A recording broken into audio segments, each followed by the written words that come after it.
తాకట్లో ఉన్న మీ బంగారాన్ని విడిపించి ఆ రోజు ఆన్లైన్ రేటుకి కొంటాం. Sharma gold company.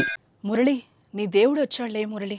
ఓసారి చూడు మురళి, నువ్వు ప్రాణం కన్నా ఎక్కువగా అభిమానించిన నీ దేవుడు పవన్ కళ్యాణ్ నీ కోసం వచ్చాడు. నిన్ను చూడటానికి వచ్చాడు. ఒక్కసారి కూర్చొని మాట్లాడు మురళి. పాక్ ఉగ్రవాదుల దాడుల్లో వీరమరణం పొందిన వీర జవాన్ మురళీ నాయక్ తండ్రి కన్నీటి గాథిదే.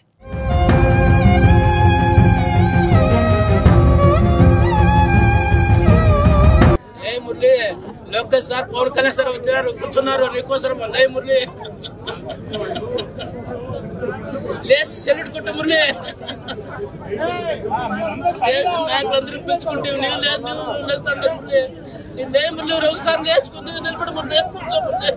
ఒకసారి చూడు మురళి, లోకేష్ సార్ పవన్ కళ్యాణ్ సార్ చూడు మురళి.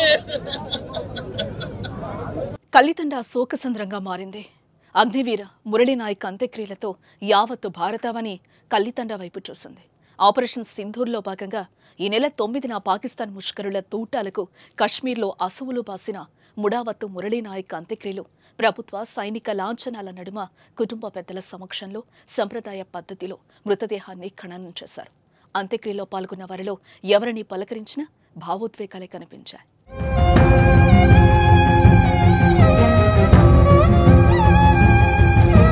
మరోపక్క వీర జవాన్ కడసారి చూపు కోసం ఏపీ మంత్రులు కదిలొచ్చారు.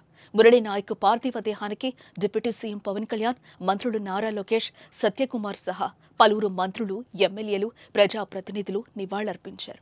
ఈ సందర్భంగా మురళీ నాయక్ తండ్రి పవన్ కళ్యాణ్ను హత్తుకుని కన్నీరు మున్నీరయ్యారు.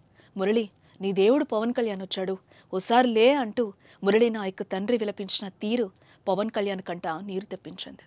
లే మురళి, లోకేష్ సార్ పవన్ కళ్యాణ్ సార్ వచ్చారు, కూర్చున్నారు నీకోసం. లే మురళి,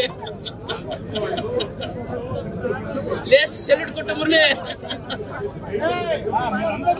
నాయకులందరూ పిలుచుకుంటే నీవు లేదు, నువ్వు లేస్తాడు మురళి. నిన్నే మురళి ఒకసారి లేచుకుంది నిలబడి మురళి, కూర్చో మురళి. ఒకసారి చూడు మురళి, లోకేష్ సార్ పవన్ కళ్యాణ్ సార్ చూడు మురళి. మరోపక్క మురళీ నాయక్ కుటుంబానికి రాష్ట్ర ప్రభుత్వం తరపున 50 లక్షల ఆర్థిక సహాయం, 5 ఎకరాల భూమి, ఇంటి స్థలం, కుటుంబంలో ఒకరికి ప్రభుత్వ ఉద్యోగం కల్పిస్తామని పవన్ కళ్యాణ్, నారా లోకేష్ హామీనిచ్చారు. అయితే వీర జవాన్ మురళీ నాయక్ పవన్ కళ్యాణ్కు వీరాభిమాని. పవన్ను ఈ విధంగా తన దగ్గరికి రప్పించుకోవడం బాధాకరమని మంత్రి సత్యకుమార్ అన్నారు. ఇదిలా ఉంటే వీర జవాన్ కుటుంబానికి 25 లక్షల వ్యక్తిగత సాయం చేస్తానని పవన్ హామీనిచ్చారు. ఇంకా ఎలాంటి సాయం కావాలన్నా ఇచ్చేందుకు సిద్ధంగా ఉన్నామన్నారు.